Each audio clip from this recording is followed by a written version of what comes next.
Hey. Bear with me for 1 second. Yes, I know it's quiet. That's for a reason. That's for a reason.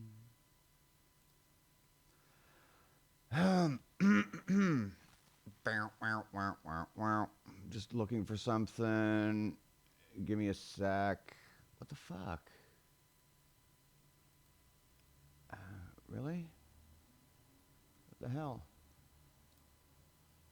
Weird. Why is that doing that? Oh. Ah. That's why. Okay. As you know, I am in Canada. I'm right smack in the middle of Canada. A friend of mine lives out in the western region, the west coast of Canada, and she's a DJ, live streamer, artist, vocalist, a whole bunch of fun shit. Paper Crane, Krayne on Twitch. She lives in the harder styles, right? She lives in like the happy hardcore hard dance world, and she has a track coming out really soon. Easy Kill and Paper Crane, EDC. EDC, what the fuck? Well, this is a preview, so here you go. Is this real life? Real life?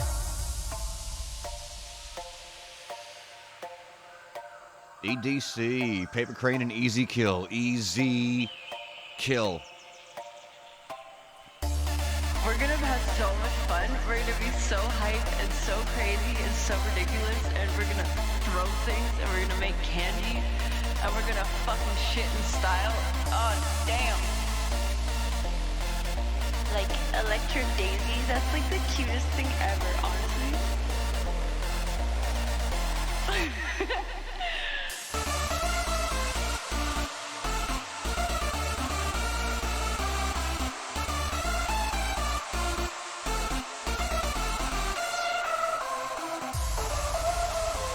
There's like candy making stations, like took my breath away. I was like, oh my god, it's like a real party. I love that shit. EDC.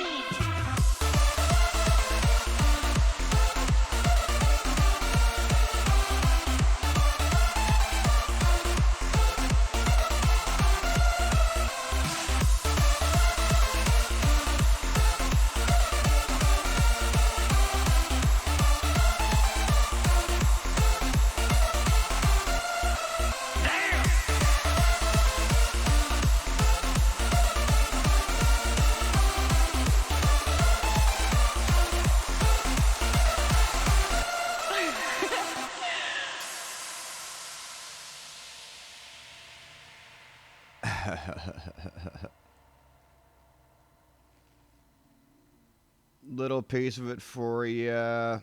Little piece of Paper Crane's new release there, coming out soon. It's going to be available on all the major platforms, SoundCloud, Spotify. Also available on Easy Kill's label, Robot Kitty. So yeah, if you don't follow Paper Crane, Krayne, go ahead and follow her Facebook, Twitch if you have it. Yeah, and watch out for that. Watch out for that little nugget of a track from her. Nice little throwback to days gone by, right? Man, I was telling her that I used to listen to happy hardcore in the day and stuff, and fuck, I had a ton of it. Like fucking Anabolic Frolic from here in Toronto. Who else was out there? I don't know if you want to call it happy hardcore, but hardcore proper probably. But guys like DJ Slipmatt and DJ Psy, I never actually knew if Psy was hardcore or happy hardcore. I never found that out. But I used to love these guys. Still do. And if you don't know, does anyone remember Psy? and Slipmatt, because they were in, like I said, hard dance community. Now, Slipmatt's still living an illustrious career in dance music, and he's basically everywhere. He's got 2 shows on Mixcloud, World of Rave and Slip's House. I think it's Sundays he puts them out. I don't know the actual schedule specifically for each show, but yeah, for sure. If you're into Slipmatt at all, yeah, 2 offerings for you right there. I haven't actually heard anything. I guess Slipmatt is one of those. I wonder whatever happened to him. Or not Slipmatt, Psy. Because I used to love Psy. Don't know whatever happened to him.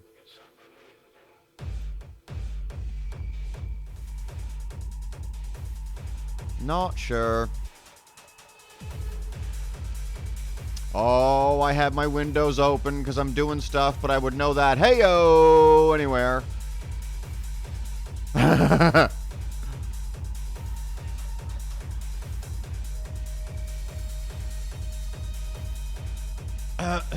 Mr. Carson is in the room.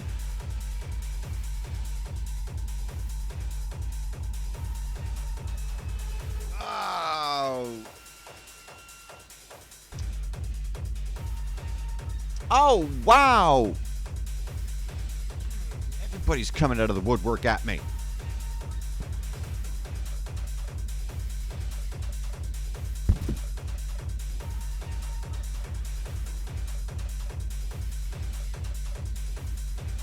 Thank you, I guess. Yeah, got little dangly things on it and shit.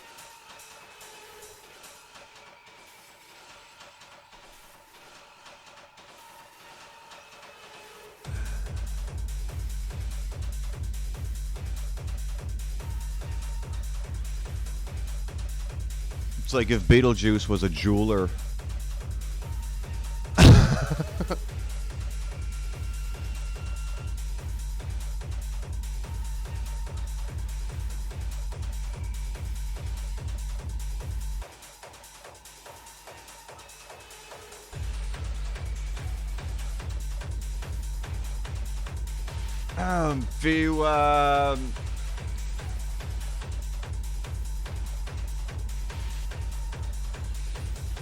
If you saw the recording yesterday, you know I was talking about Julie Lojkin out of France. She's got a new mix dropped.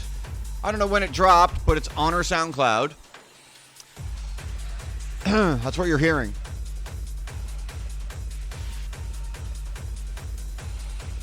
Beetlejuice, well, it's not. I'm just taking the piss, right? But I mean, it's got like safety pins and shit, and there's a chain right there, right? So I'm just saying, yeah.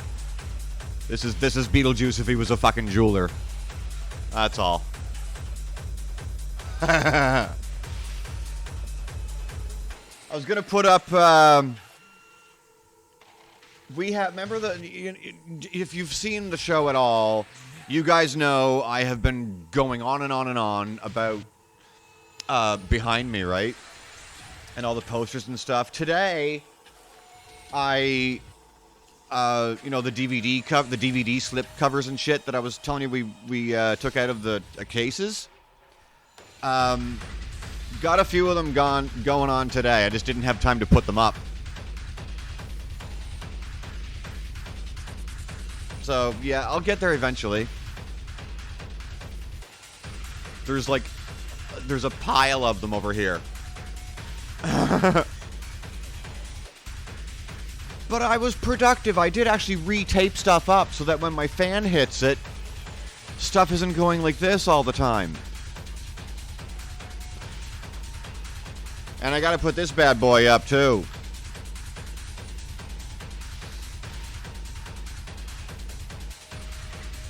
That's an old one. From Ottawa. I know her. I know who Rebecca is. Some cool house talent out of Ottawa from the days. I haven't talked to her in years. What's displate? I don't know what that. No, I don't know what that is.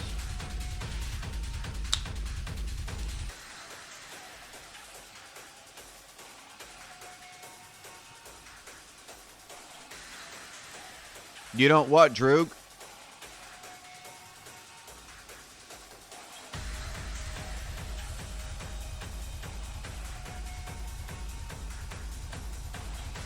What don't you?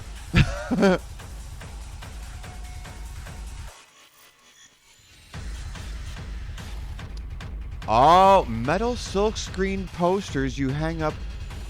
What the fuck? That's cool.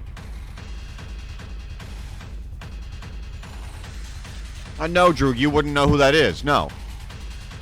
No, of course not.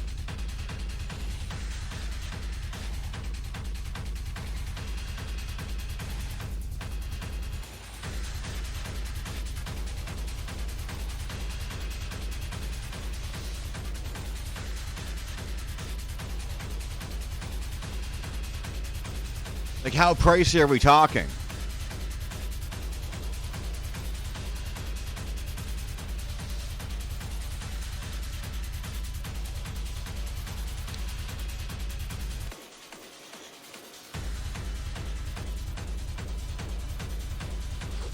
But no, just putting them up with tape and stuff is fine. That's cool. I don't need a big fucking production going on, right? I don't need anything fancy. What I am going to do, I don't know if you guys know what Staples is here in North America. Maybe you have a similar store where you are. I do have a poster coming in the mail when I... holy fuck! Okay. When I reorganize in my chat telling me about some poster magnet thing, and he just told me how much they are. My God. Yeah, I don't need a poster that bad. Shit. Staples Office Center, yes. So what I'm going to do is I'm going to, even though I have a poster coming in the mail, what I'm going to do is contact them and see if they can print off stuff in poster quality. Because I'm going to send them something to print off for me. There's one just down the block from my place. Staples, Kinko's, Office Depot, blah, blah, blah. It's all the same shit.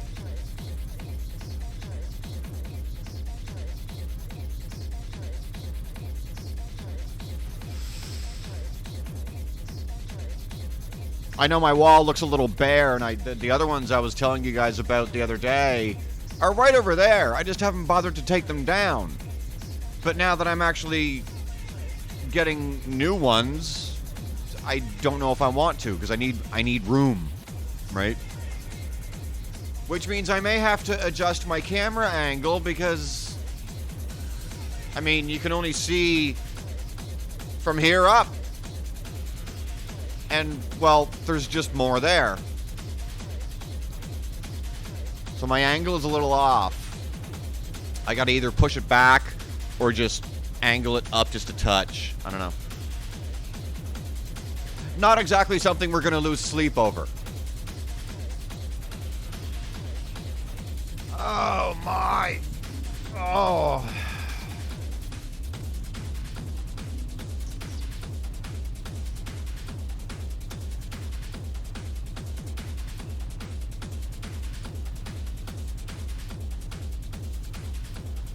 Why is that so?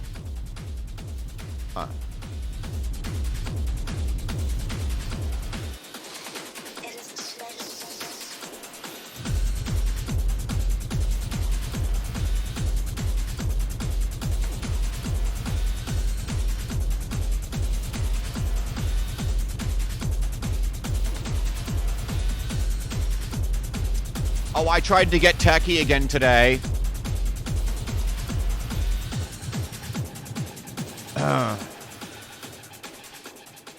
When I turn my laptop on, before, like, it's got like a lock screen like a phone does, and a little field pops up where I have to enter my PIN number. So I pop onto Google and I go, how to get rid of or how to deactivate PIN feature upon laptop startup. I found it.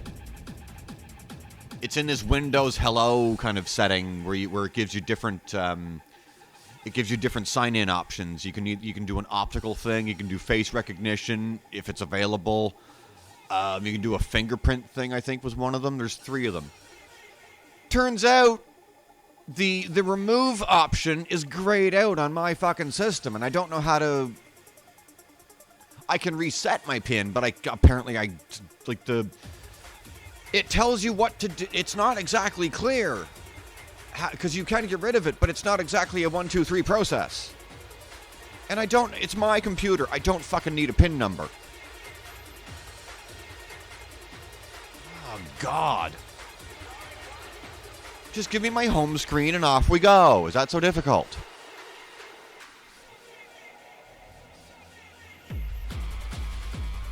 See, this is what my show has turned into, apparently, since I've come away from mix analysis or become like a variety fucking show. So if I'm not doing mix analysis, all of a sudden I'm coming on for 4 hours and just talking absolute shit.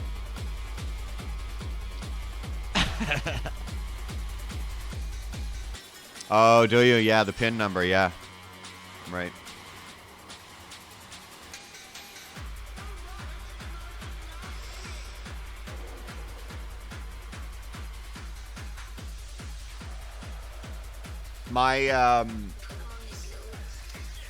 Once upon a time, my father got himself a laptop. Yeah, it's a Windows 10 thing, yeah. My father decided he wanted to get a laptop for some godforsaken reason. My niece comes over to help him set it up. And everything was fine. Got him going and everything. And for some reason, she set him up with a username and password to log onto the system. It's just him and my fucking mother in the apartment. She probably said something like, "Oh, it's a good idea, this, that, whatever." So fine. And she tried to tell the man, "Write it down, Grampy. You're gonna," and even my mom, "Write it down." No, I got it. It's all in here. Well, wouldn't you know the cocksucker forgot his username and password?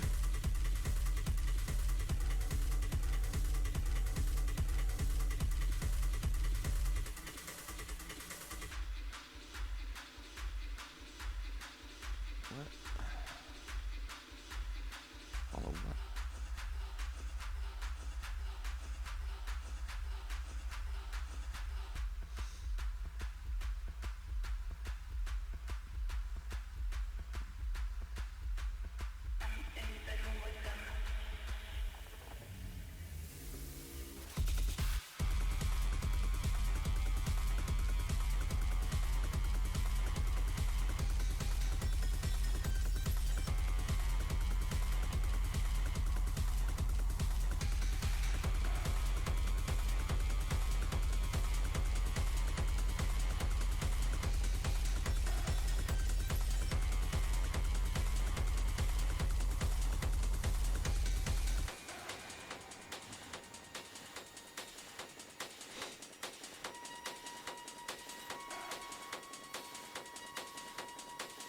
Well, yeah, it's a safety feature if you can remember it. I know, yeah, well, of course it's a safety feature, yes.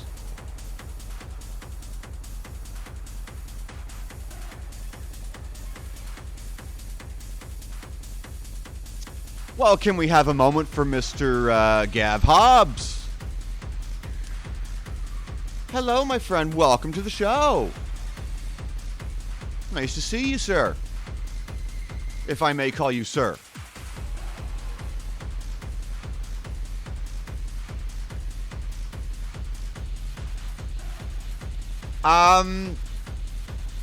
Are we still on the father laptop thing? I don't, that's a good question. I don't know if it can be changed. It probably can. I just don't know how, and neither does my niece. This was a few years back. I don't even know if he still has the damn computer. I have no idea. My niece might have, Cool. Well, thank you very much. for the SoundClouders, kind of a first time, long time deal with the great Mr. Gabe Hobbs in the chat for the first time. So everyone knows what the fuck I'm talking about here when you listen to this on SoundCloud. Anyway, yeah, Drew, it probably can happen. I think my niece might have relieved my father of the computer. I don't know. It was a while ago. But yeah, it can probably be changed. I don't see any reason why it couldn't be.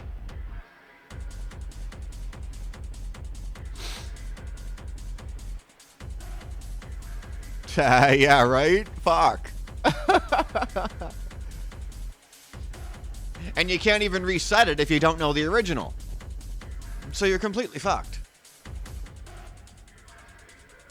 You gotta bring it to Staples Office Center and get the whole fucking thing redone.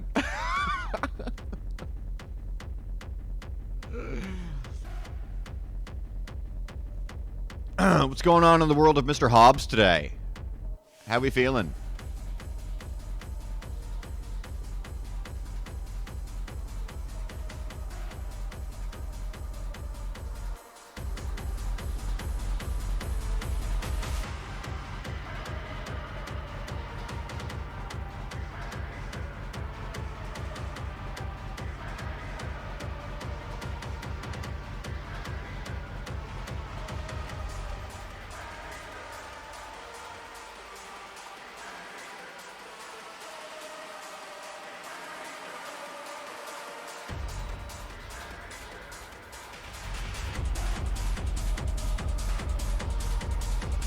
Are you a DJ, Gav? What do you stream?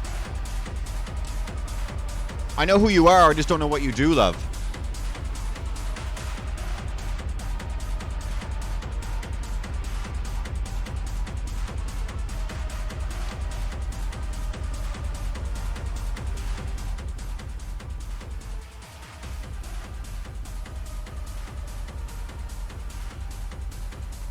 Oh, I see. Okay, cool.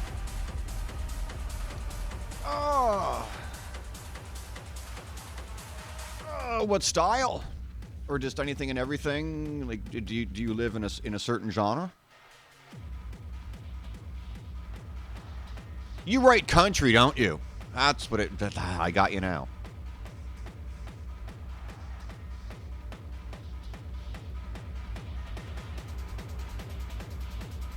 It's that underground country music I've heard so much about.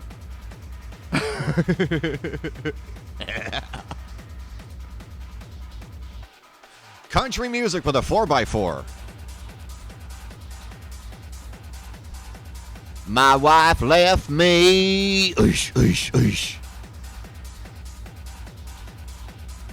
My dog don't like me. Boom, boom, boom.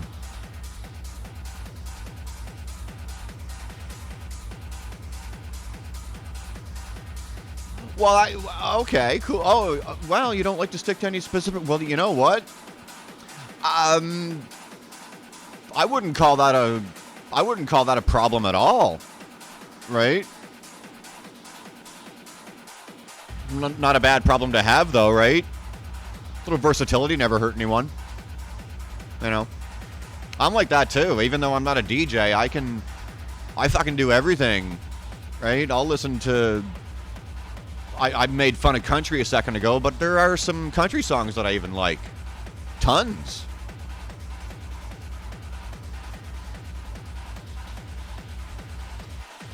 Oh, well, like, I suppose, yeah, if you want to, yeah.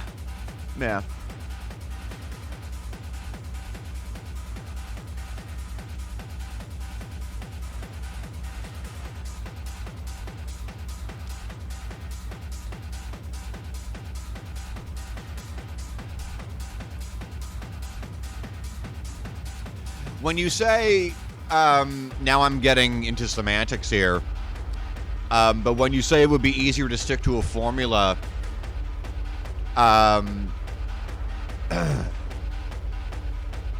do you mean just so people will know what to expect of your tracks? Is that all?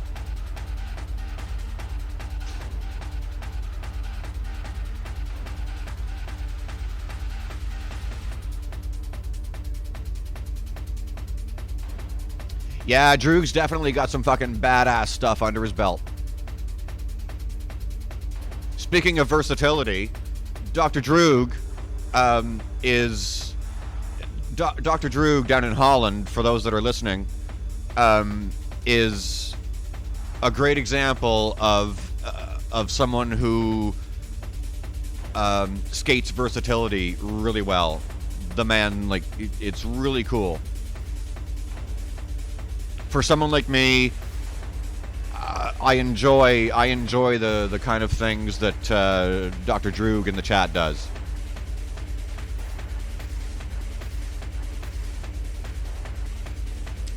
He's not a fucking trance DJ, right? He's not a fucking trance DJ. Don't make me tell you twice.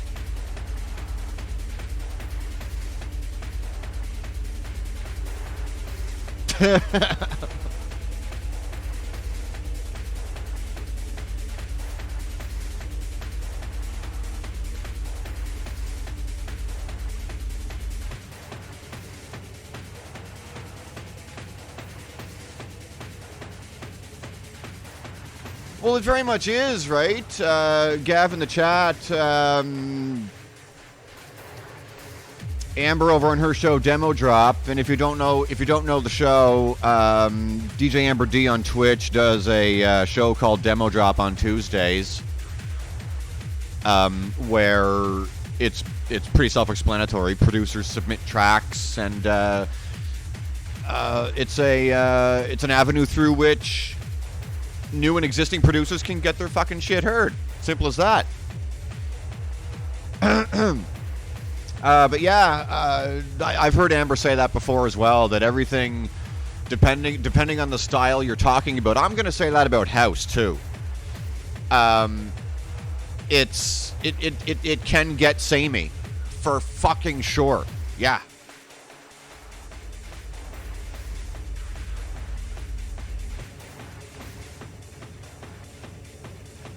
Oh, wow. Gabba. Or Habba. I think it's actually pronounced Habba, isn't it? Because it's a German word. I could be wrong. Yeah, I used to be in... Oh, shit. I used to be into that stuff. I had a CD called Hardcore, and core was spelled C-O-R-P-S, like Army Corps. And this stuff was like 500 BPM. It was fucking insane. Honestly speaking, the hardcore parties back in the day, happy hardcore is one thing, and UK hard house and stuff as we used to know it as over here. But I mean, am I fucking nutty? Like the hardcore parties of back in yesteryear, everyone in those arenas dancing to that stuff looked like they were in a full body stutter. You cannot dance to hardcore or GABA and not look like you're going into a fucking seizure. I mean, really.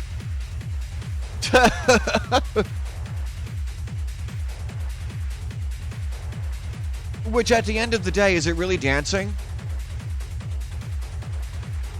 You're just chucking a complete fit in the middle of in the middle of 3,000 people. I don't know. Come, love me, hate me, I don't give a shit. I'm not looking for permission. Oh, don't. Let me know. I'll have an ambulance waiting for you. I'll be in the back of it with some real music for you.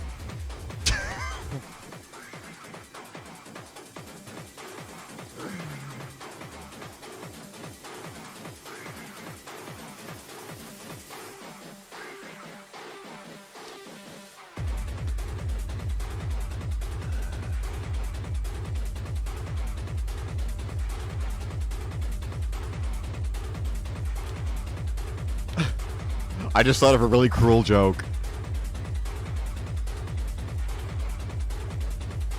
Well, yeah, exactly, right? Way too fast, and I like my music fast, says Ree in the chat. Yeah. And for the SoundClouders, when you do hear this on SoundCloud, I say his name short just because I want to, but the person in my chat I'm referring to is an individual by the name of Reorganize. So that's, yeah. And yeah, harkening back to the old hardcore parties and stuff, if anyone was ever... it's not a fun thing, but I mean, my fuck, if you ever found yourself going into diabetic shock, head for a hardcore party. You'll fit right in.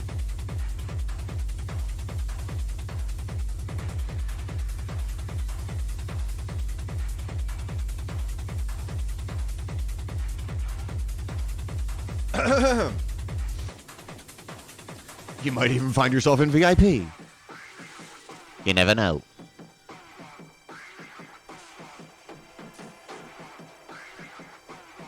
I'm boding my time because I do have a topic that I want to get into today.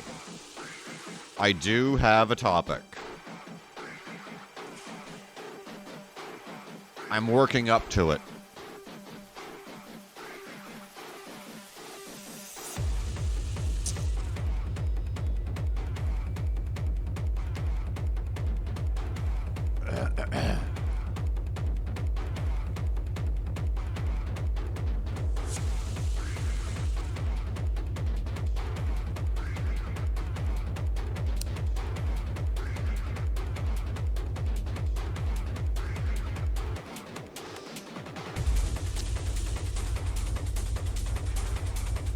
Yeah, Paper Crane's new release.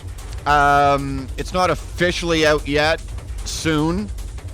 There's a preview available. I did it right off the top of the show. Her and this guy called Easy Kill, E-Z or Z, Kill, all one word. Track is called EDC. And it's her doing the vocals, and she's just talking about EDC, Electric Daisy Carnival. And it's a happy hardcore track. Funny enough that we're talking about happy hardcore, that's the style it is. It's going to be available on Easy Kill's label Robo Kitty or Robot Kitty. Also going to be on Spotify, SoundCloud, YouTube, blah, blah, blah. So, yeah, it's coming. It's really fucking cool.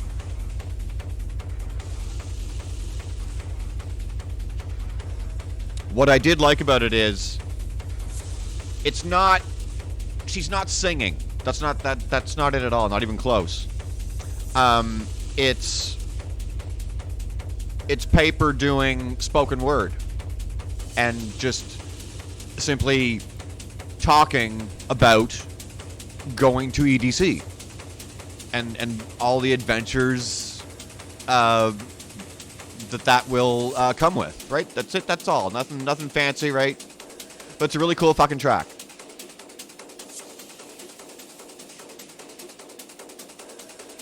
I believe so. Yes. Yep. Yeah. Yes, if you do take advantage of the new track coming out on Easy Kill's label, make sure you're vaccinated.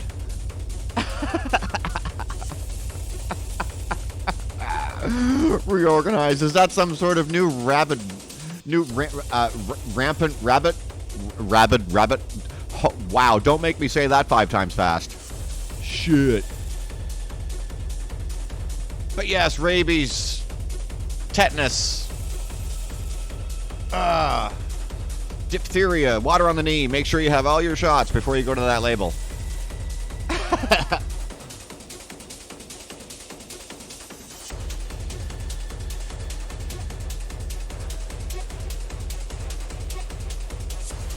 In this world of bubble wrap that we seem to live in.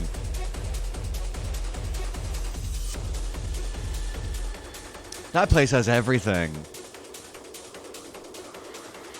Kevin? I'm gonna start calling you Kevin. You're gonna become a human fucking nightclub for the Klayre Avalon show. I'm fucking telling you.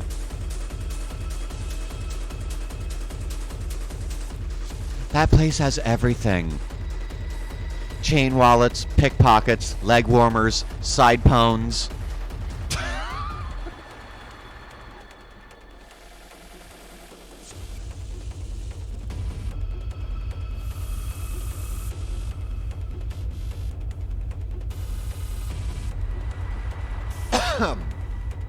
Yes, ladies and gentlemen, and kids of all ages, welcome to the Klayre Avalon show, where she laughs at her own jokes.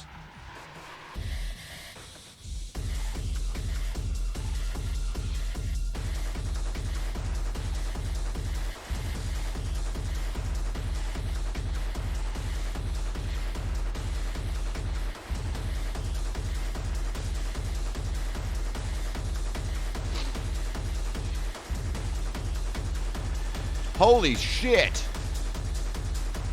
Julie!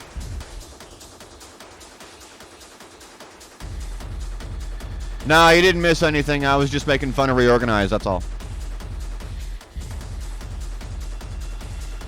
Shit, halfway through Julie's mix. I did not expect this. Lights, psychos, Furbies, screaming babies in Mozart wigs, sunburned drifters with soap-sud beards.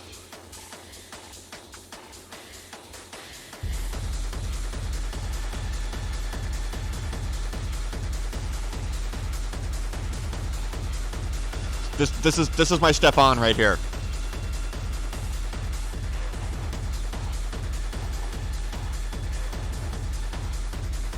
Because this is Stefan. For the listeners, I'm covering my mouth and nose because I'm trying not to laugh.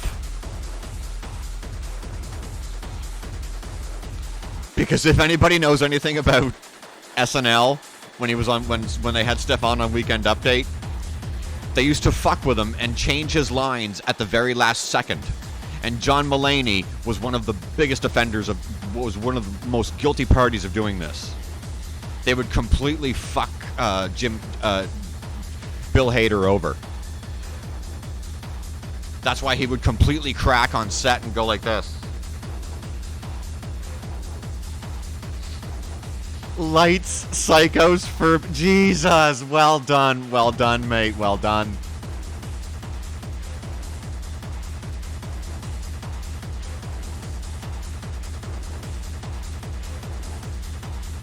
I love the screaming babies in Mozart wigs.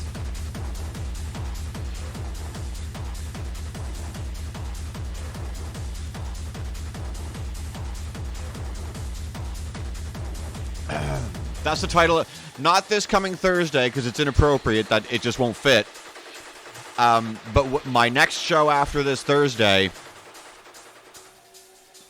Screaming Babies in Mozart Wigs, is the title of my next show. No matter what I'm talking about. Done.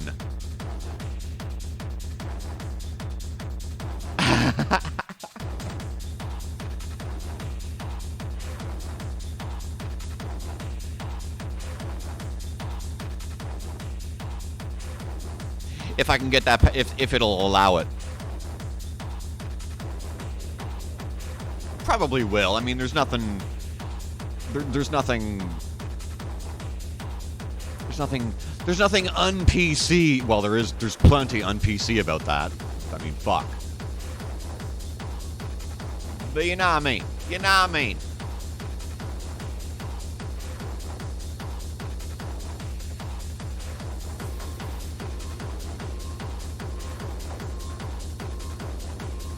It's like Dorothy says in the opening lyrics of her song "Wicked Ones." This night ain't for the faint of heart, for the faint of heart, for the faint of heart.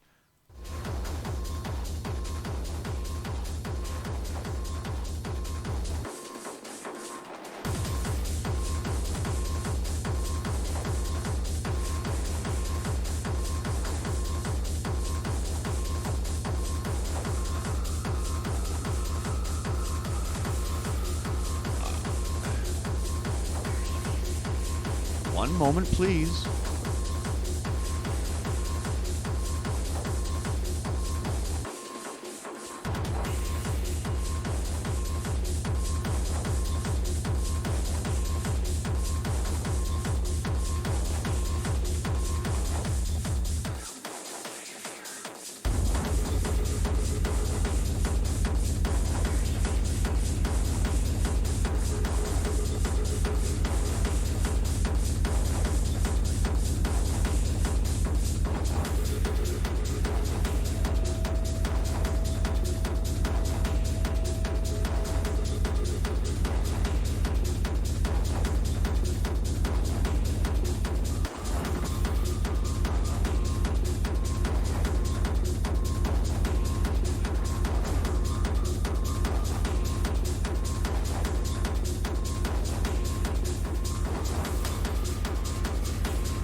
If this was radio, you never would have seen that. It would have been, we will be right back after these words. And then the guest would come on and all that sort of fun stuff.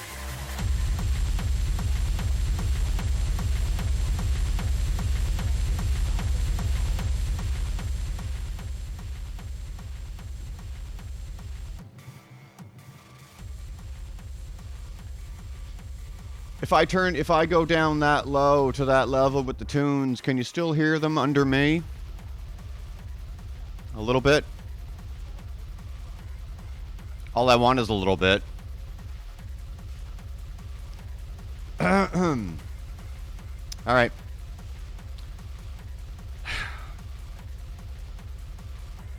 Forever.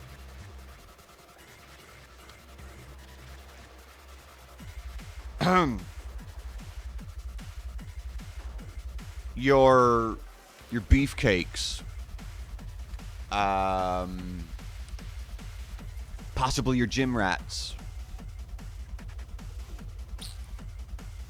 guys that look like the letter V,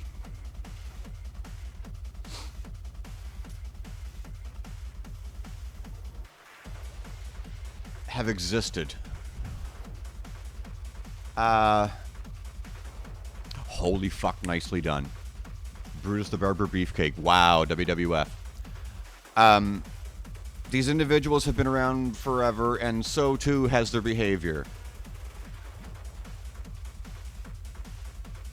I don't know why guys like that have to behave the way they do.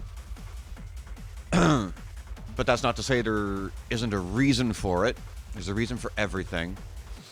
You're not just a bro by accident, right? And that's a different conversation all on its own. The whole fucking bro thing.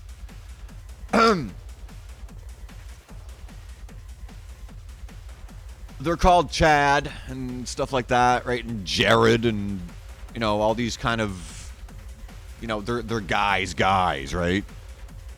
And for some reason, there are women roaming around out there, unescorted, unaccompanied,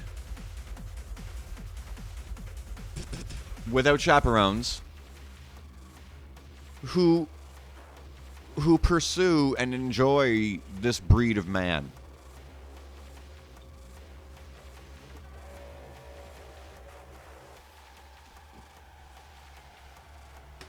Now, I'm not saying that you have to look how I described. You can look how I just described and be an absolute, you know, genuine, nice person. It's totally fucking possible. And so too is the opposite. You can look like the frailest, you know, thin, slim in stature and that sort of idea, and be an absolute royal cunt for all intent and purpose. Dumb need gum. I have to stop reading my chat. I'll never get through this.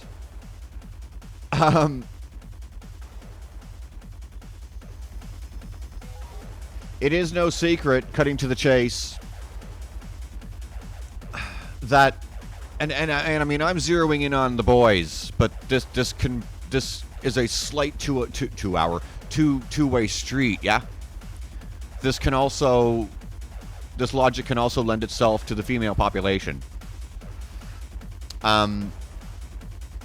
Simply put, we're leaning into the idea of toxic positivity. Actually, what I was describing was toxic masculinity, but where I'm going is toxic positivity. So, a distinction to be made there. I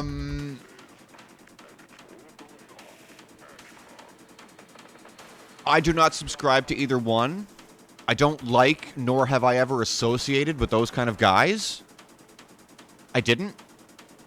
I had an old friend back in my hometown who could have been described as toxic masculinity. But he just... toxic positivity, Ree in the chat is saying, isn't toxic positivity you just say dumb shit that isn't helpful at the wrong time? I would just, to me, that's just being totally unaware and, that sort of idea. Toxic positivity is living your life, like, say you have issues to any degree. Toxic positivity would be an individual who, based on events in their life, looks for the silver cloud lining at any cost. And they, at any cost. I've researched this a little bit, and in the psychiatry and psychology fields, toxic positivity is actually a phrase and behavior that professionals in these fields kind of shy away from. They don't like the usage of it. And I'm going to agree with that.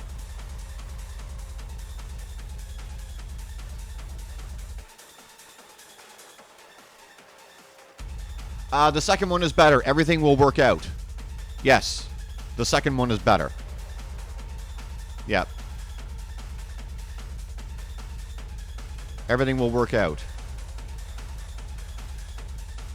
And to extend everything will work out, it's the behavior of, and I'm not judging, right? If you're gonna see this on the recording or listen on SoundCloud or YouTube when it gets there, the things I'm talking about now, I want to stress, I am not judging whatsoever. We all have hurdles to overcome, no matter what they are. But there are healthy and better ways to do it than what we're going into now, right? And I mean, I'm not going to sit back and pretend I'm a fucking mental health expert, because I'm not. I'm simply not. That's not even I'm not even trying to be funny. But yeah, the everything will work out. I will add to that, toxic positivity would basically be the mental health version of the Monday morning keener at work. Everything is fucking great. We're going to have muffins and, everyone's going to fart glitter at noon. I sound like a huge cunt right now, but I'm a realist. Right? I'm not without my shit. Funny thing is, not funny, haha, funny, interesting. I have my shit and I know where it comes from. I've always had a bad temper. I've always had a short fuse. I've always been impatient. So couple that with,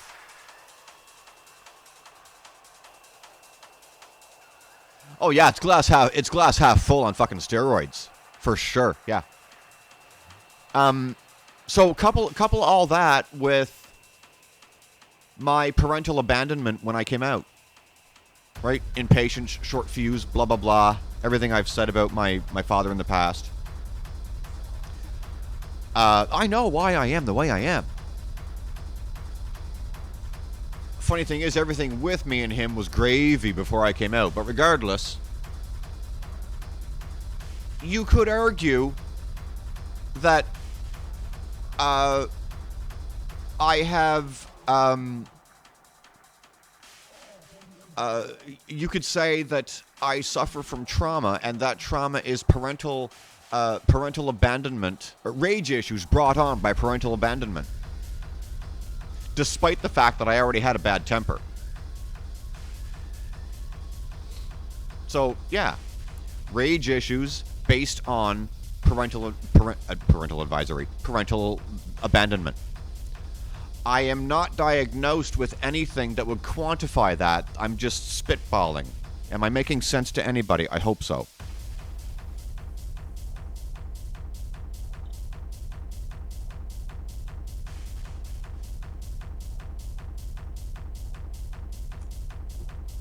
Now, why do I say that? Since I came out 6 years ago, almost, I guess, not once have I, and I'm aware the shit I've experienced is not on my shoulders, but I put it there, right? I know that the behavior I experienced from both him and my mother are their issues. I am vastly aware of that. Toxic positivity would be everyone telling me, oh, they still love you, they're your parents. All that kind of rhetoric, right?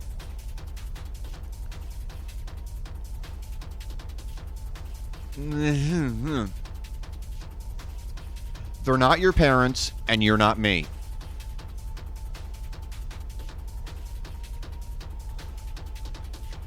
Well, we always look for the good, don't we? We always look for the good. Because if anyone knows anything about me, I've been pretty open about the things that I have had said to me.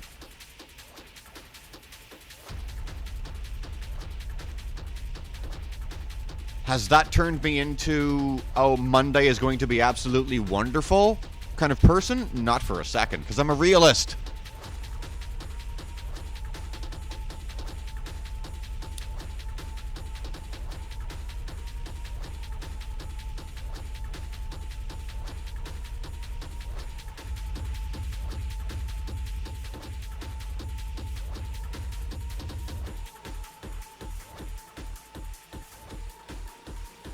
It completely can, yes.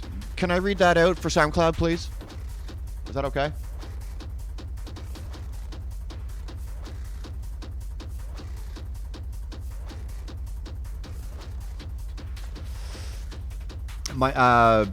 In the chat we have, my ex's dad left when she was young, and she had no respect for men at all. It was borderline cuntish at times. One of the reasons we broke up. Shit that happens in childhood can really fuck you up and warp your outlook on life. And I completely agree with that. I agree with that 5 minutes ago. It can, yes. And again, I will stress that I am not a trained professional, and I'm not trying to be, but I do have the belief that whether people realize they're practicing toxic positivity or not, it's not. If it was me, I would find a better way to deal with it. And I mean, I'm sitting here as someone who experienced everything I just said about my parents. I can't say I'm over it because I don't know if I ever will be. But I have long since accepted it, and I've made peace with it. I was painted into a corner, right? And what blows my mind is, and I'm not making this about, I don't want to make this about me, so I'll try and shut up, but it wasn't so much their behavior, right? It was their cavalier nature about everything that blew my mind. So, to coin Pearl from Drag Race, so flazé-da. You know you're a fucking stoner when you can't even pronounce blah blah blah. But anyway, regardless. Yeah. So, yeah, such a cavalier attitude. A cavalier attitude against me, and yet strong in their own convictions. To the point of rejection.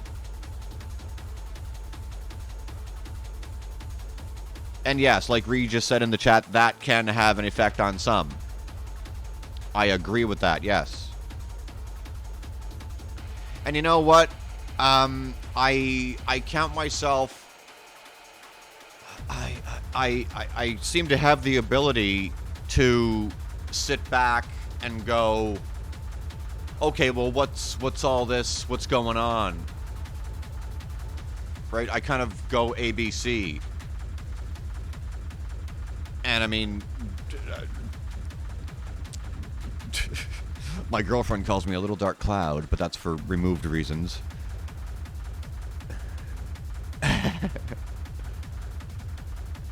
I'm a nice person. I'm just really fucking direct.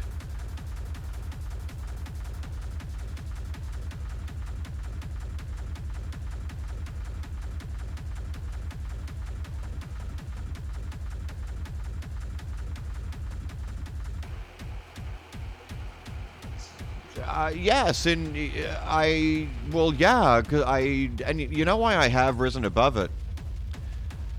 I read psychology for fun. It's one of my nerdisms. She'll always have that dark silver in her that will fester away. What are you referring?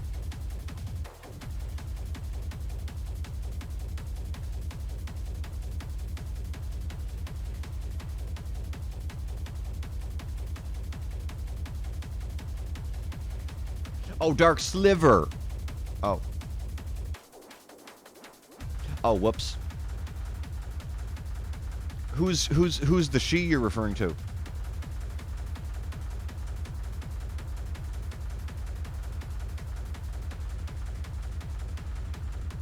Oh, I see. Okay, cool. All right. Good enough. Right. Yeah, well, yeah, right. It has these things have the ability to go pick. Oh, here I am. I'm still here. I'm sitting right on your shoulder. Right? You might not let it rule your life, but it's a little Woody Woodpecker when you let it be.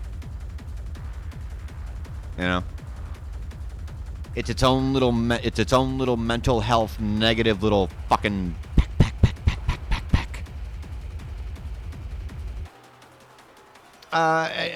And yes, thank you very much, Reorganize. I do appreciate you're saying that that I have risen above it, and I have. If I hadn't, I wouldn't be here right now doing this. And funny enough, coming out indirectly gave me, even though I started my show with a fuck it moment, coming out in its own way gave me the fucking tits to sit here and do this. At all. Because it's just the way it happened. I am way more confident now than I was during any of my 29, 30 years of self-suppression.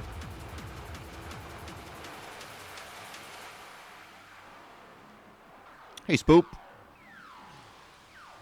Quebec, Canada has entered the fucking chat.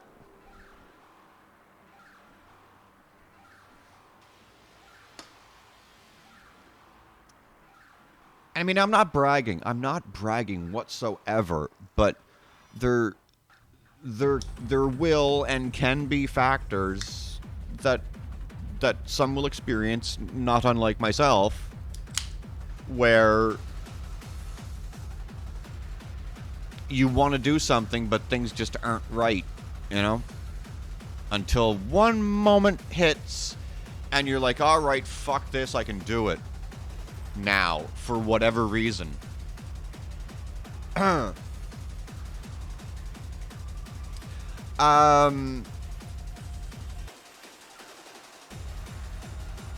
So yeah, for all intent and purpose, I guess toxic positivity, I know, I can understand why individuals behave how they behave. It's just there's healthier ways to do it. And I'm a realist. And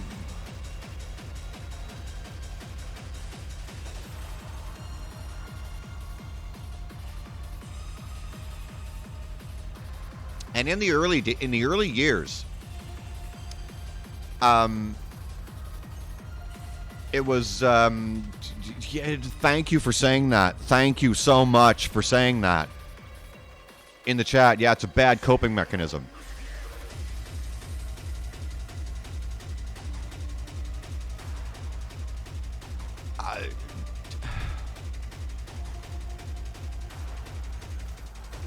Not everyone and everything is Little Molly Homemaker. Oh.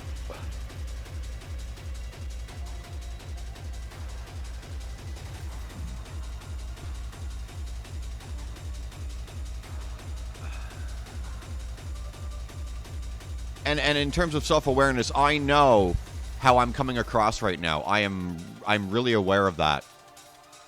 I sound like I'm saying to an entire population of people, the fuck is wrong with you? Right? Get your head out of the fucking sand. That's not what I'm saying. That's not even close. You will have, like I did, you will have your light in the tunnel moment. And I'm saying this sitting here as someone, like I started to say, in my earlier years, having those phone conversations and throwing my phone on the fucking coffee table and sitting on my couch.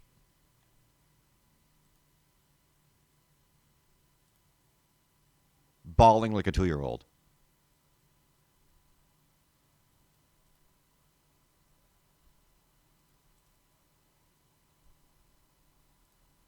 To start, find a comfortable seat. You can lay on your back in a comfortable position. Why don't they want me? Sit in a comfortable What's chair. wrong with me? What have I done?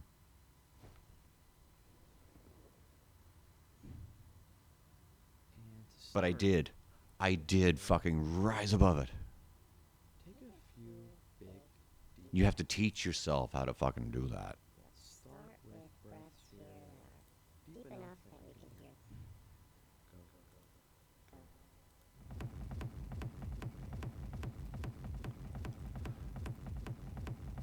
And it ain't fucking easy.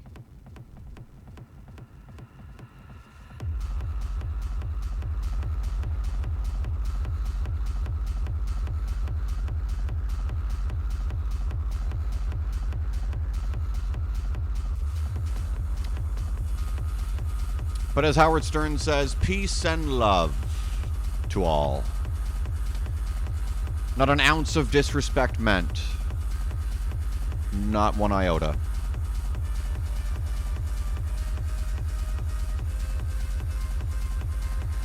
Not one Ray Liotta.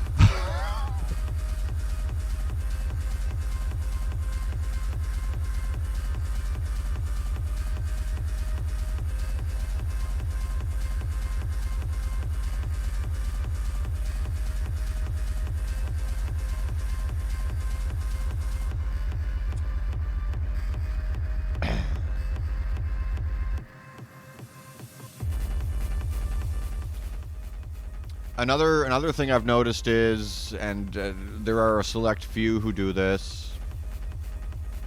I've seen this around. Do we really have to... Are we living in an age now where we really have to spell out with everything we do and say? Nothing but good vibes, good positive vibes, nothing... And this...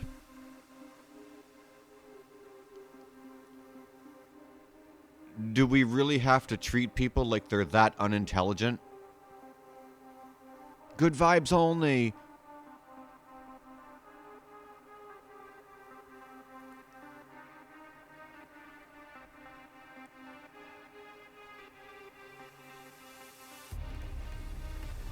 You're so left of reality that you need to be told to do that? Like...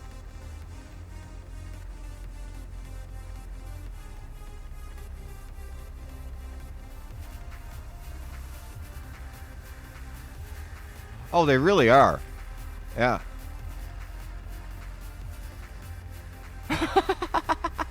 Oprah and Ellen.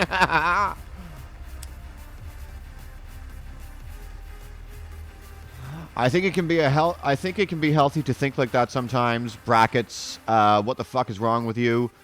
All. What the fuck is wrong with you? All. Because people really are getting dumber and dumber. Smart people don't have the time to bang. So the dummies breed like the dummies breed like rabbits while cashing their welfare check and watching Oprah and Ellen.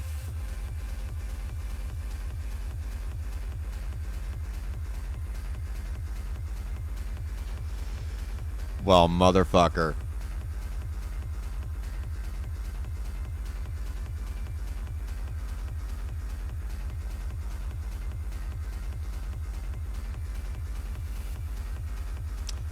Yeah. Yeah. And isn't that the jam though, right? That behavior goes on. Meanwhile, people who have the ability to think are regarded as the bad people. We get said to us, what's wrong with you? Or we're ostracized because we don't think at the knuckle dragger level.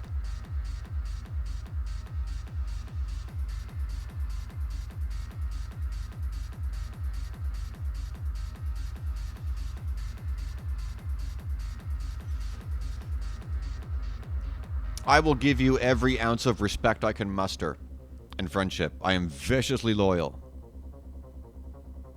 My loyalty is almost its own disease. If I vibe well with you. I'm also an 80s and a 90s kid.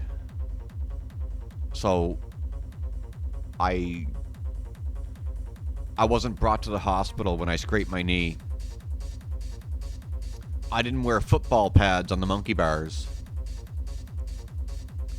Fuck, I jumped a ramp on my bike in my own driveway and I miscalculated when it was my turn. Me and my friends were going.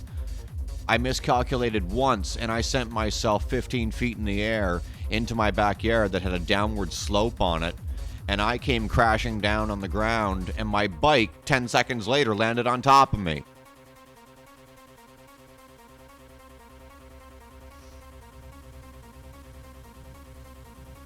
I was fucking a pile of mush. My mom happened to be in the kitchen, and the kitchen window shone down on the backyard, and she sees me in I was basically a pile of paper mache. And she saw me out the window. She rushes out, and she picked my bike off of me. And I was fucking ruined. I mean, my bike just landed on me. There was no hospital. There was no EMTs. There was no ambulance in my driveway. She just looked at my friends and said, okay, her day is over. I was like 11, 12. And I went in and I didn't have any visible injuries or anything. Nothing was bleeding. But I mean, I flung myself 15 feet in the air and I had my BMX land on me.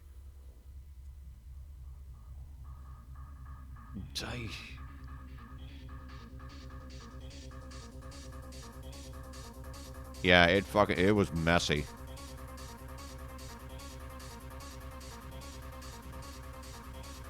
Fuck, you ever have a bike fall on you from 15 feet in the air?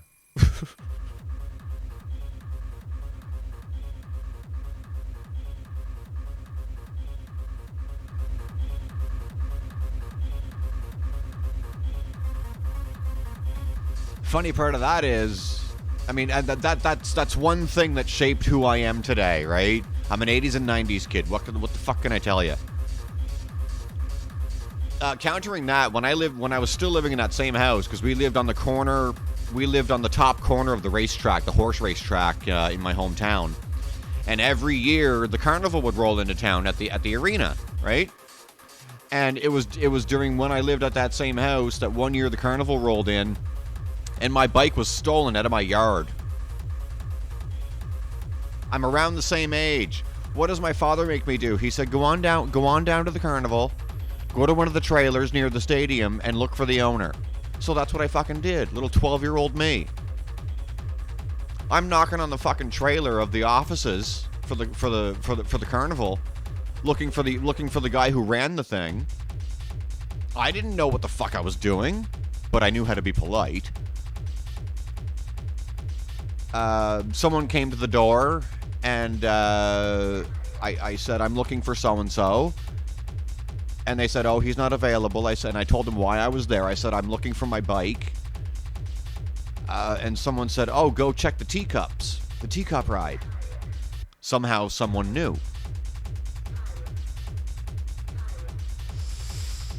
So I go over to the teacup ride at the front of the property, and the engine for the ride was sitting on top of this like L-shaped canopy sort of idea, and it was nothing but a hollow space below it.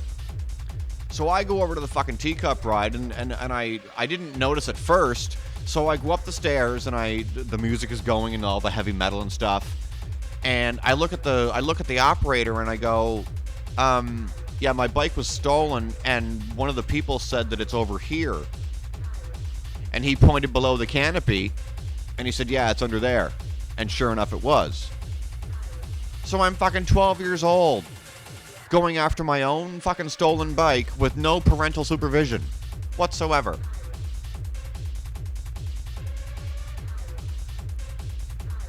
I once went into a hedge doing like 30 or 40 miles per hour.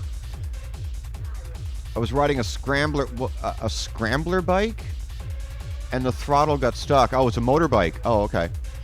Straight into the hedge, and the bike was on. Oh my God, that's a motorbike. Like a motorcycle. Yes? Oh my God. So yeah, fuck, I'm going to the carnival on my own. Having to deal with all the carnies. I mean, what are they going to do? I'm a fucking kid, right? What are they going to do?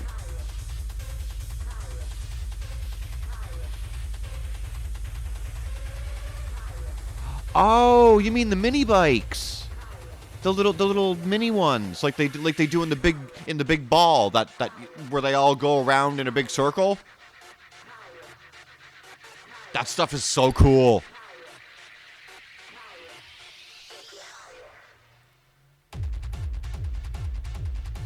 I suppose the worst that could have happened the day I went to find my bike was the ride operator that I ended up talking to, because I didn't notice my bike under the canopy right away.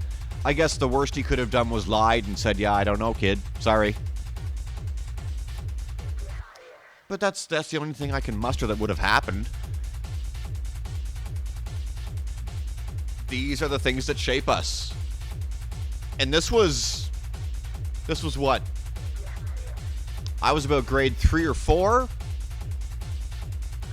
So this would have been about, it was just shy of the 90s. I was still a kid. So this would have been about the late 80s, somewhere between 87 and 1990 for sure. Yeah, my dad thought nothing of it. Yeah, okay, go on down to the carnival and find somebody in charge and tell them why you're there. Be polite. At 12 years old.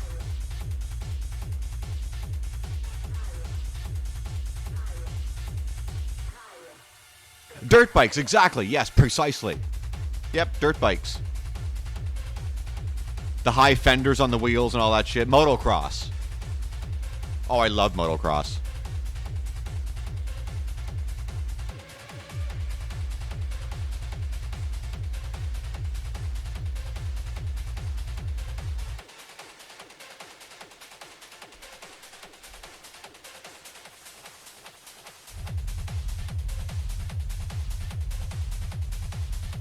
just to tie off the whole toxic masculine and toxic positivity conversation, I will reiterate once again, I meant no disrespect to anybody, but if I can offer you any bit of advice from someone in my position specifically,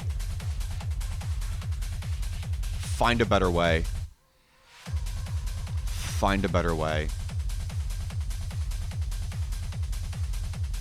If you wanna take advice from a fucking dark little witch like myself.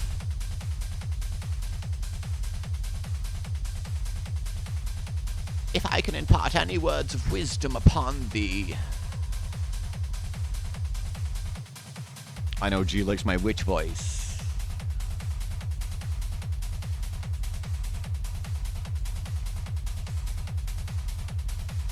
Oh, that would have been so fun. Fields and fields behind my house, and we used to spend every summer on dirt bikes and quads. Oh, yeah. That's funny. In my hometown, in the north part of my hometown, we had a subdivision, a neighborhood called Bluebell Subdivision. And there were a few areas in town where the houses were really fucking nice. They were old century homes, huge homes from the turn of the century, right? Right in the middle of town was one of those streets. One of my friends lived in one of the houses. But Bluebell was where you would find, like all your lawyers and doctors and this and that. Like if you were to turn the high street into a house, that was Bluebell Subdivision. But if you went behind Bluebell, there were two areas. There was Campbell's Pit, and there was Timber Trails. Campbell's Pit was directly behind Bluebell, and then you had to take a little path, a bike path, through the woods down to Timber Trails, which was about a kilometer or two through the woods, and then it opened up into Timber Trails, where they actually had official motocross events. Like they had a fucking dirt horseshoe on the side in one area, and whoop-de-doos and all the whole fucking thing. Me and my friends used to go in there on our bikes and just ride around and have a great fucking time. It was so fucking fun. In Campbell's Pit, there was a tabletop, and there was a wide part that led up to the top of this one area, and this fucking thing was at least 30-40 feet high off of ground level. So we'd go up on our bikes to the top of it, and this drop was like this, right? Almost a kamikaze speed slide from Moncton, New Brunswick and Magic Mountain. Almost a 90-degree drop into water if you weren't careful. It was a common dirt area at the bottom if you come down the fucking thing. And we'd launch that fucker on our bikes. Well, not launch, but we would drop in. We were petrified every time. We had to psych ourselves up to do it. But it was so fucking fun. Because what did you have to do? You come down off the drop, and you have to cut your fucking handlebars so you don't drown.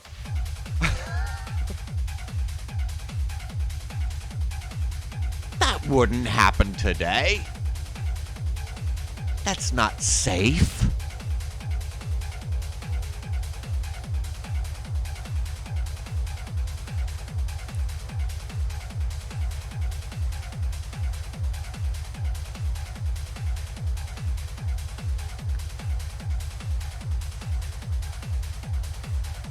Completely scared but fearless at the same time. Completely.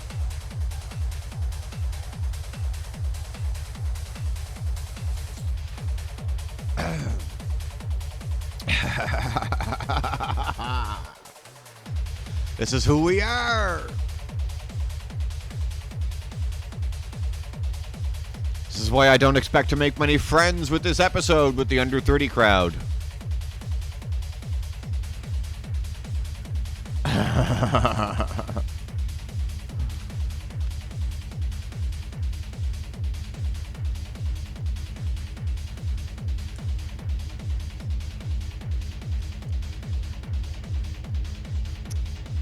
We live in a fucking bubble wrap world and it's annoying.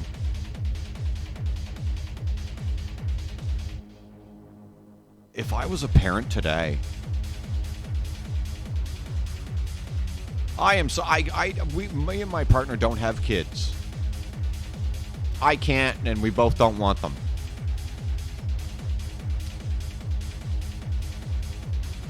But we know how we would be. Her sister has a little boy. He's a toddler. And he gets dirty. He plays with his little cars and this and that and on and on. And he has his moments where he might shed a tear or two because he hurt himself, whatever. But she is by far not rushing to the fucking hospital every time that little boy gets a fucking scrape.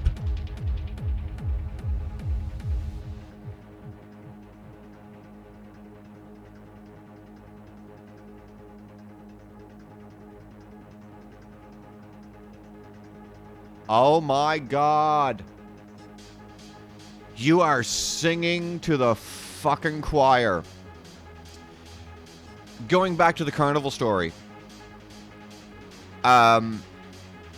Across the street from where I was living and down a little bit, there was a little wooded area for some reason behind this one house on the side street over from me.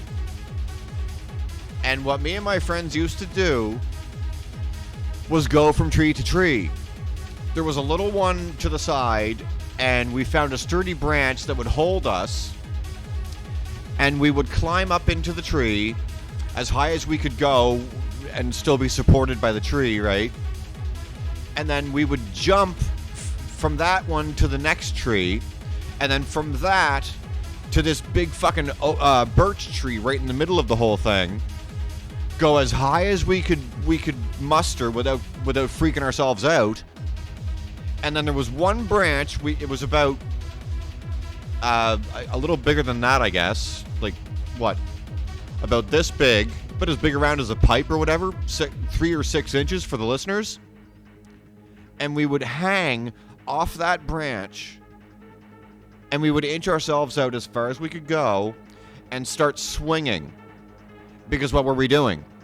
We were trying to get enough momentum to let go of that branch and swing down to the next tree, the last tree in our little obstacle course. And this was about 40 feet in the air. It was my turn this one afternoon. I get to that branch, and I'm swinging, and I'm about 3 feet out from the trunk of the tree. Trunk of the tree, me over here. I didn't notice that right where the branch came out from the trunk of the tree, there was an incision in the branch about that deep, about an inch or two. And the further out toward weakness on the branch I got, I started to hear crack, crack, crack. It was fucking giving way. I'm 40 feet in the air. All my friends down below, you gotta jump. Just let go. You have no choice. It's gonna break.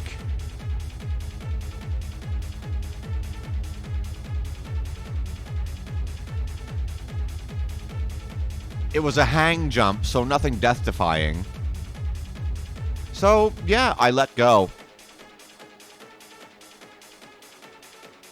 I fucking let go and let myself fall 40 feet.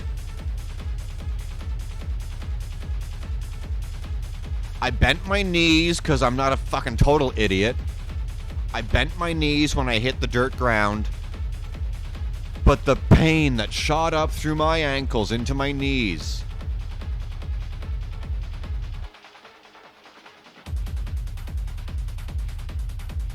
Well, I guess it's better than... And all my friends, are you okay? I was fine after 5 minutes. I guess it's better than the branch breaking and coming down with me.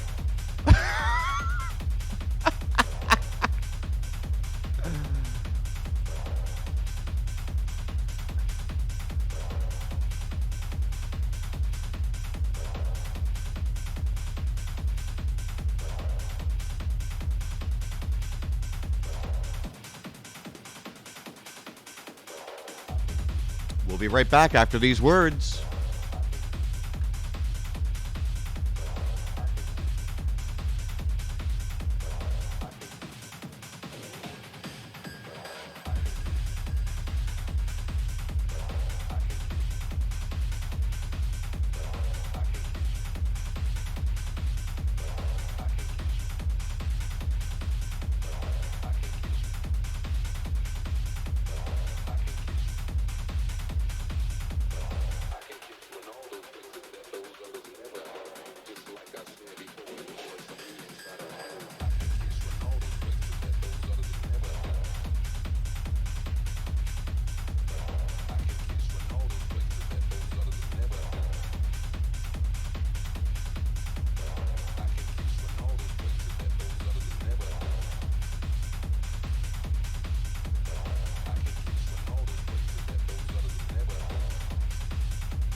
Oh yeah, I totally got lucky.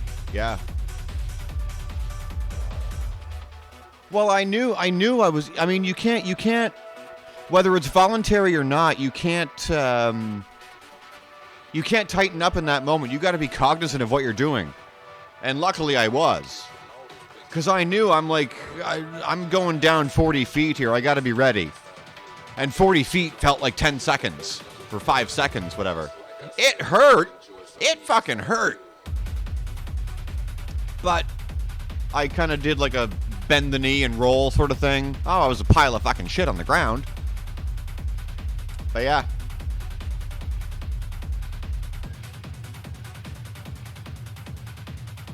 I was just thinking a second ago, I should put the fucking Discord up if anyone's enjoying the show. But I mean, there's 3 people fucking listening or watching, so not really much point.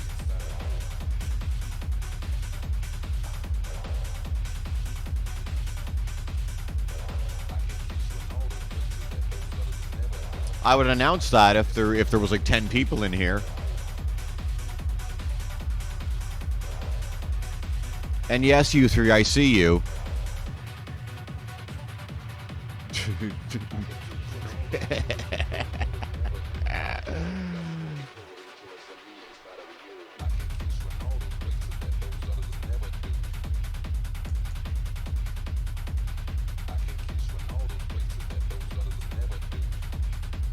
Did Gab disappear? Where are you, Gab?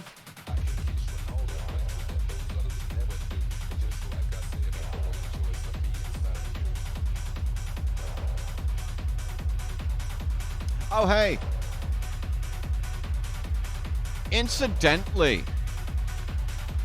if anyone likes your 90s techno, right?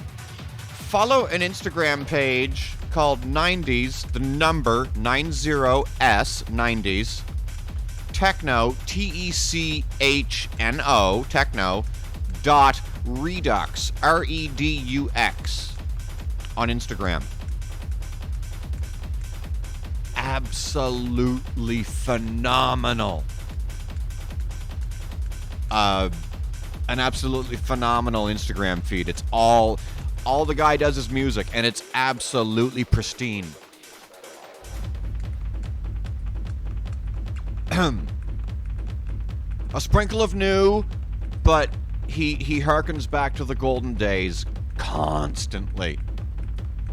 So yeah, 90s techno dot redux instead of New York City in the States. Let me see if I can find where's my IG. If somebody can find it before I do.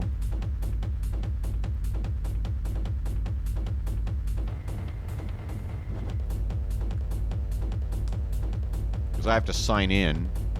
Maybe. Yeah, it's going to make me sign in. What's my fucking login?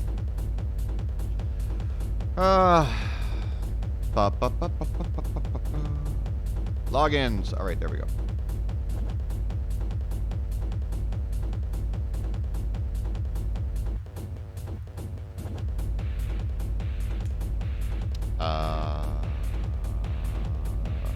Bear with, bear with.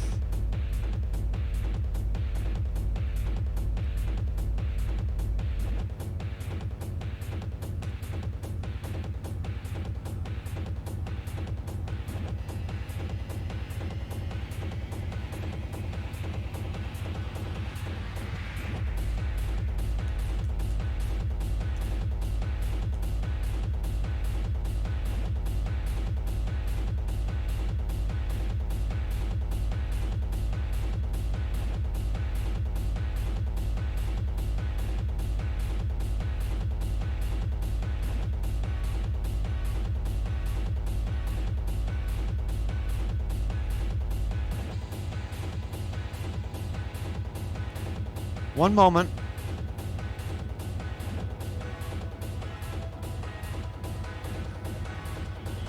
Ah, here we are. All right. Let me see. Here we go.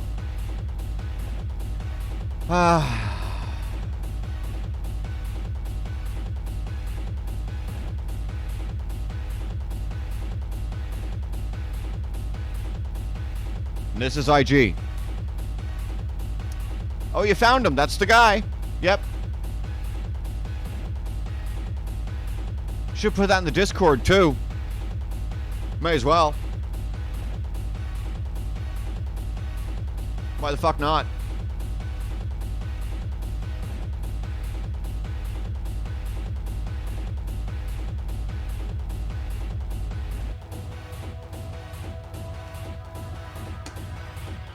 I really should put my Discord on my Twitch. It's not there. All I have is, what do I have? All I've got is my YouTube on my Twitch. I should put Discord there and Twitter and stuff and Instagram. I just didn't bother at first. I just didn't care. But yeah, I have the outlets. I don't get much traffic on Twitter, but I should just for the fuck of it. Why not?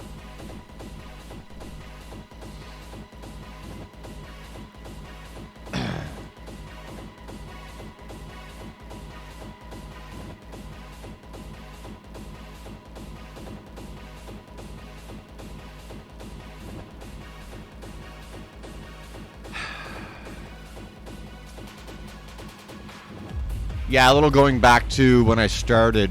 I wasn't thinking of what might be useful in the future, right? So I just put the fucking YouTube up there on my Twitch. Well, I didn't. One of my people did.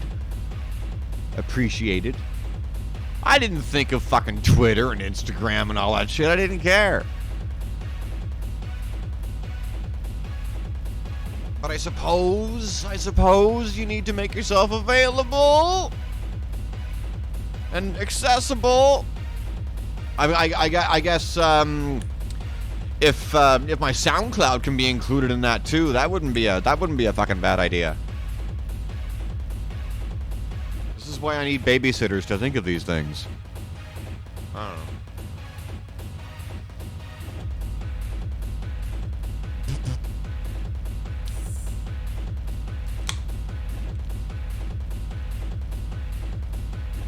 I am grateful that when I do put the show up on SoundCloud, I'm getting fucking traffic. I fucking love that. That's cool. And it's really cool. I was checking my analytics the other day, or last week or whatever it was, and I noticed that I'm getting tuned into from fucking New York. For me, that's so cool. I love that. Like, yay! New York found me.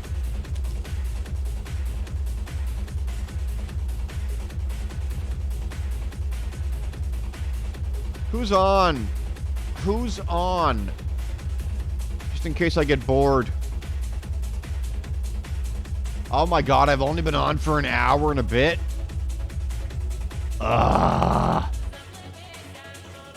Oh, Denmark is on. DJ Seaweed. C_weed. WIED. If you don't know who he is. Really cool. His stream is really cool. Oh, Nomi Black is on. Yay! Speaking of Nomi Black, if you don't know who she is, she live streams on on Twitch. She's on my auto host list. I was listening to YouTube earlier from Affenkafig's YouTube page, and for this year, I didn't know that she was part of their comeback fucking series. Speaking of techno, I said, holy fuck, Know Me Black, yay! Fucking dark, monotonous, guttural, snotty, rude fucking techno, like Jeff Mills. It was great.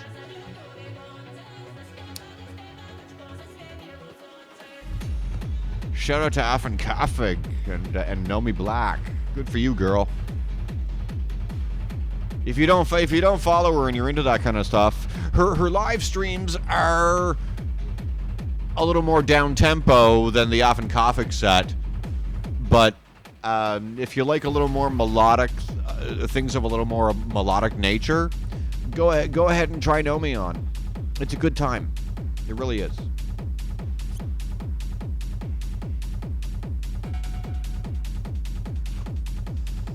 There's also Chris Nitro from Sunshine Radio in Germany, if you like that. Both on Sunshine Radio and his own live stream, Chris_Nitro on Twitch. He you're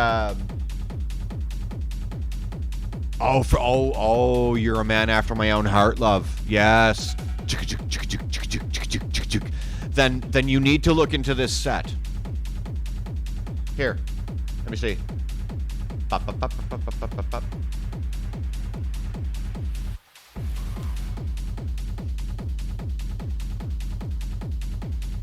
Where's my history? Where is it? It's not there. It should be there. Why isn't it fucking there?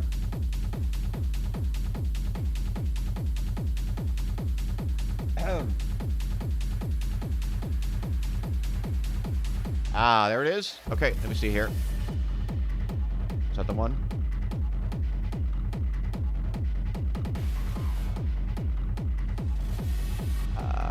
It's from April this year. April 29 this year.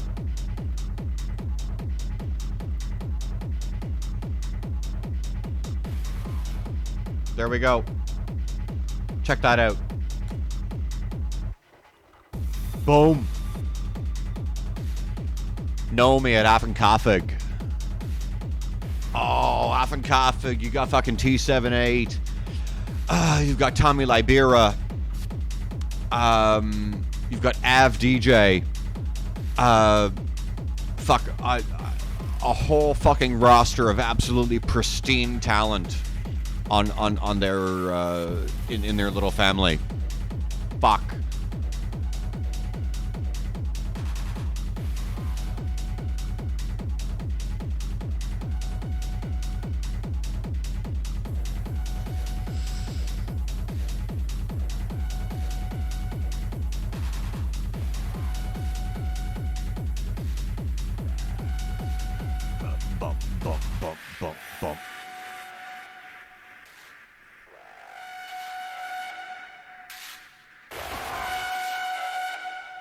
And now, a word from our sponsors.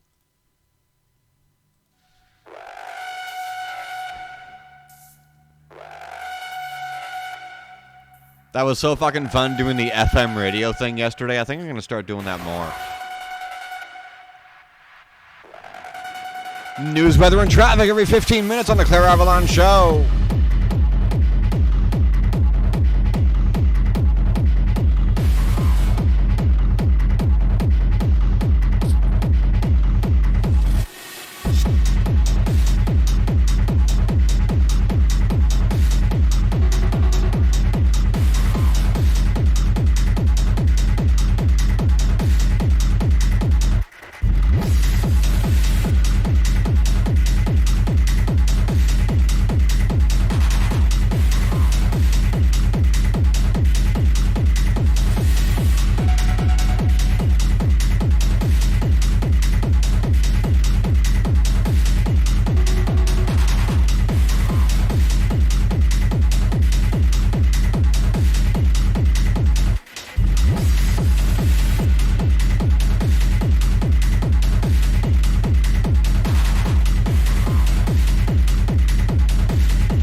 thing about my show is being on SoundCloud. If I shut up, you have music to enjoy. But if you're watching on YouTube or if you're seeing this on the recording and I happen to go to the music instead of talking, it's really fucking stupid, isn't it?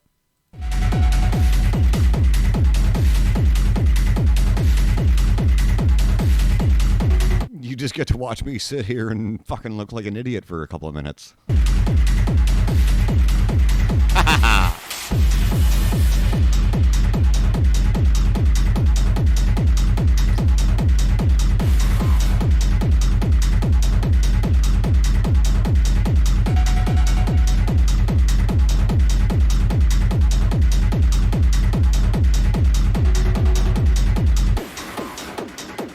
And trust me, I need no help looking like an idiot.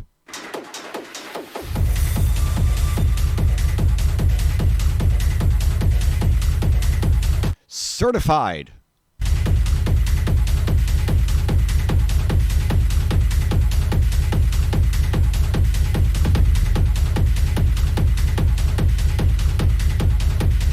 My girlfriend hears me say that, she'll be like, testify, girl.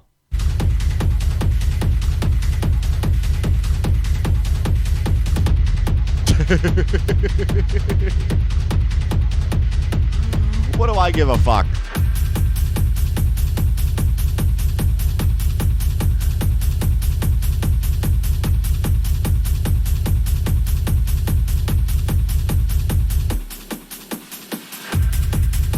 Oh, and by the way, I ended the show yesterday with a couple of lip syncs. And I happened to notice last night that before, like,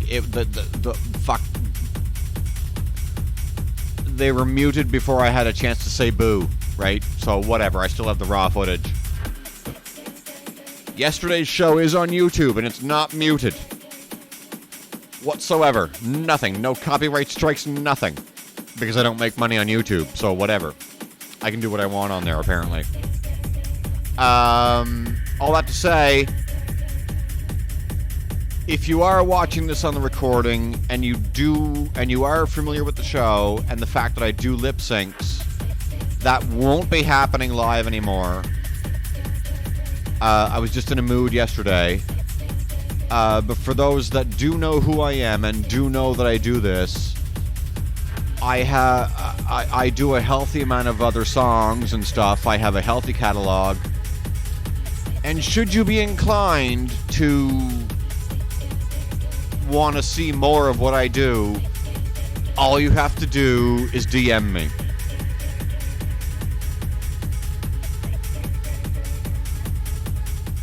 And you can DM me on Twitch. You can DM me on Discord if you're there. You can DM me on Facebook Messenger. You don't need to be connected to me on Messenger to send me a message. I don't give a fuck. But if you happen to enjoy the art of lip sync and want to see what I can do, by all means, hit me the fuck up. I'm not shy about it.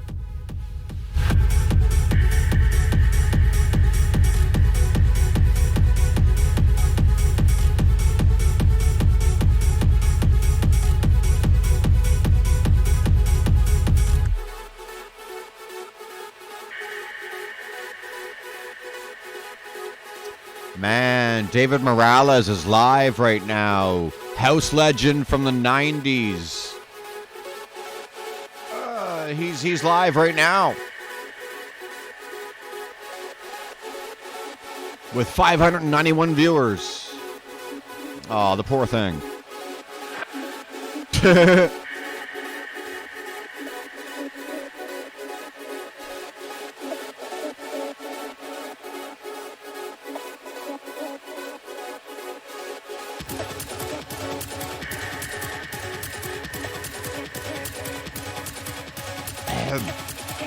I'll probably finish this beer and fuck off myself.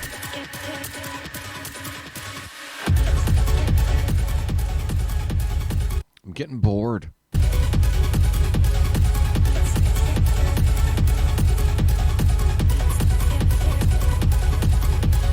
As some radio host I am, right? I'm sitting here openly saying to my viewers that I'm getting fucking bored and don't want to be here.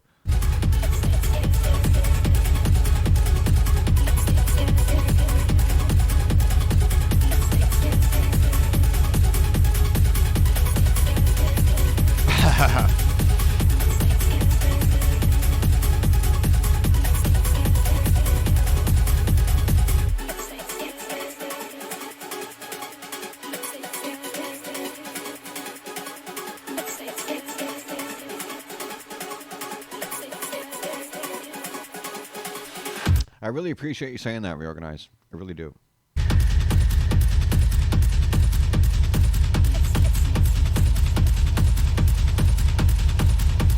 Well, I try. I even though we take the piss out of fucking Bill Hader, I really do try and offer an uncensored, at least from my perspective, an uncensored view of the world, and I don't give a fuck. You know, like, I'm gonna say what I'm gonna say. So yeah, if you know, I love the fact that people enjoy this, because I'm just fucking talking shit. If people on real radio can do this, why can't I? You know what I mean? I mean, let's be real.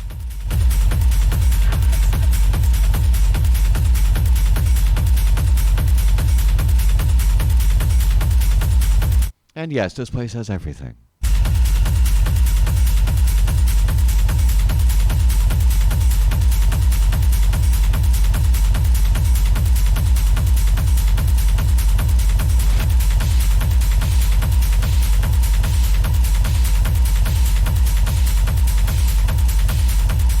Empty coffee cups, garbage bags, recycling bags full, guinea pig litter.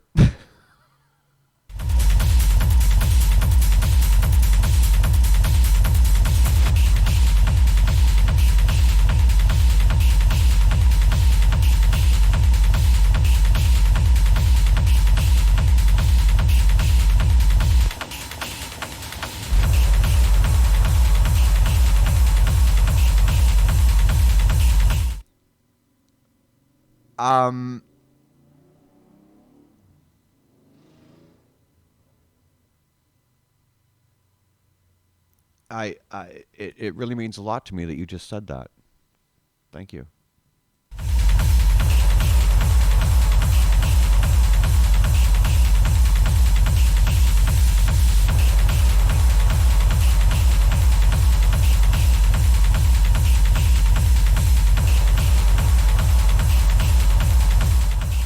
Opened in 1997 by missing Florida woman Lisa Martinez, this club is currently going 90 miles per hour down the West Side Highway. Wow! We're marrying two completely different states there with that statement, but okay, cool. Because the West Side Highway isn't in Florida, but I'll give you a moment on that one for the sake of humor. Amazing. Opened in I'll do it in Bill Hader's voice. Opened in 1997 by missing Florida woman Lisa Martinez. This club is currently going down the West Side Highway at 90 miles per hour.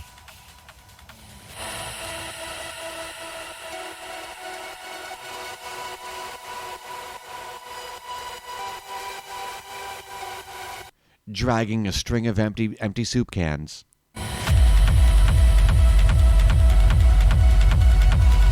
Because, you know, clubs can get married.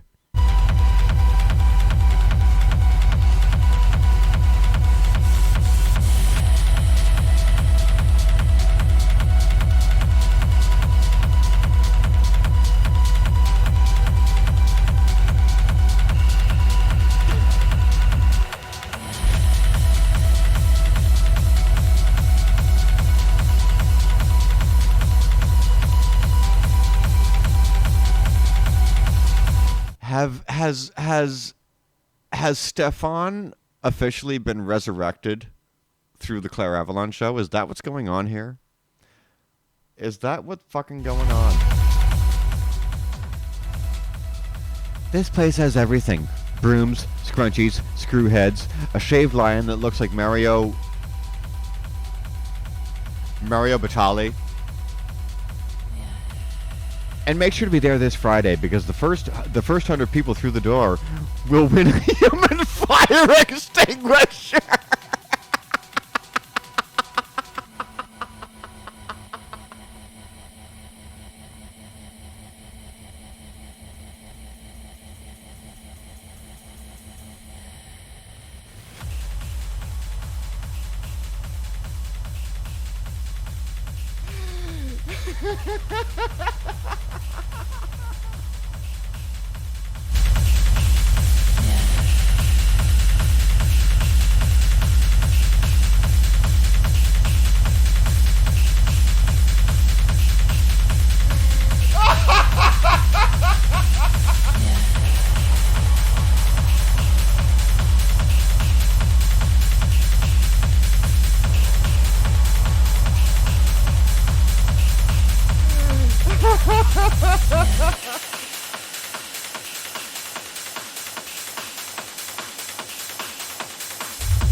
Be sure to get there early, or this mother. What the fuck?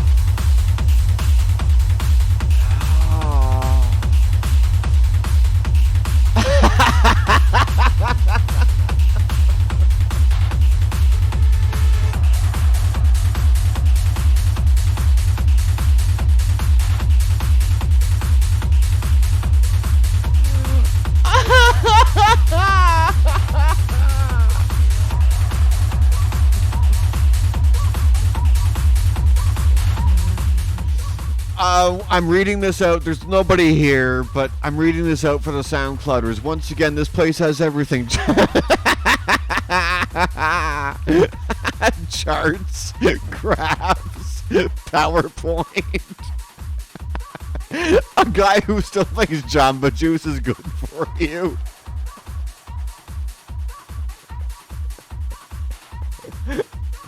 If you like Russell Crowe and Les Miserables, you might want to hear Jasper the Gorilla pass a kidney stone.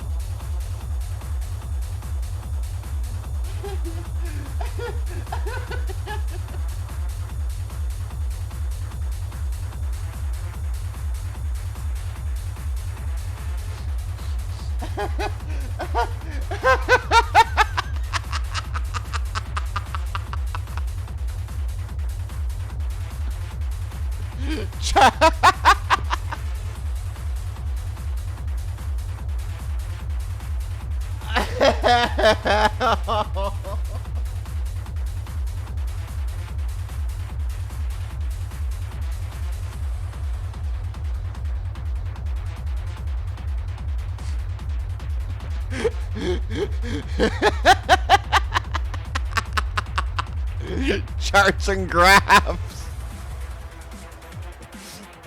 Oh, Jesus Christ.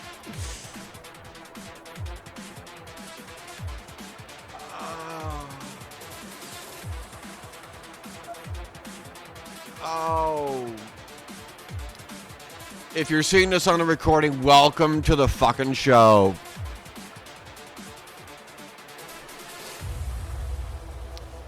Where nothing is sacred. Feel free to follow and subscribe if you want more of this fucking train wreck. Oh, fuck me. Oh, charts and graphs. Yeah.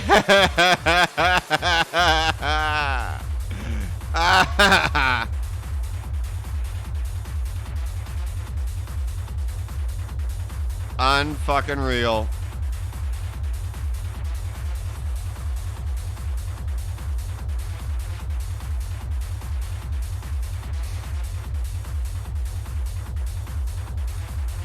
Oi.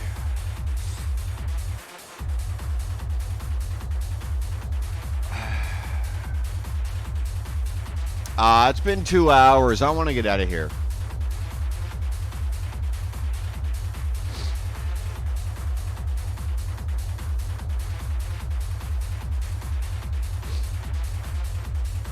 You want to go see Seaweed? Let's go see Seaweed for a bit.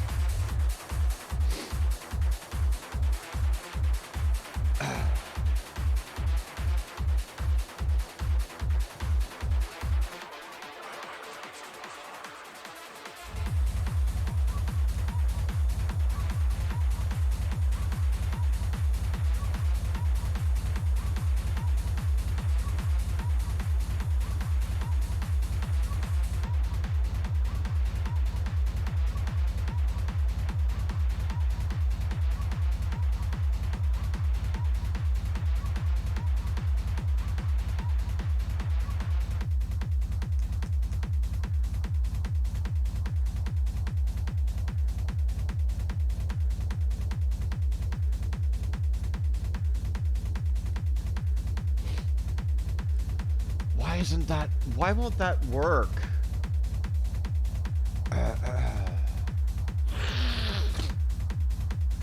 Every time I type that in the fucking chat, it won't fucking work. I have to do it.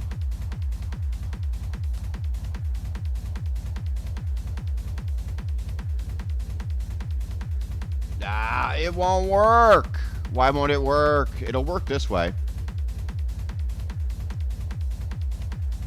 What am I doing? I don't know what I'm doing wrong. Do I have to do it from fucking OBS or my browser? It won't fucking work.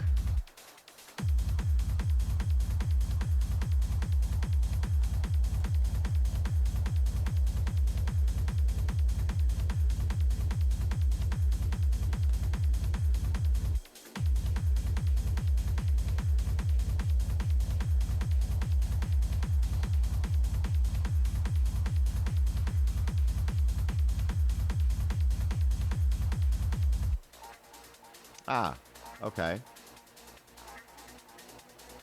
Let's go. Let's go.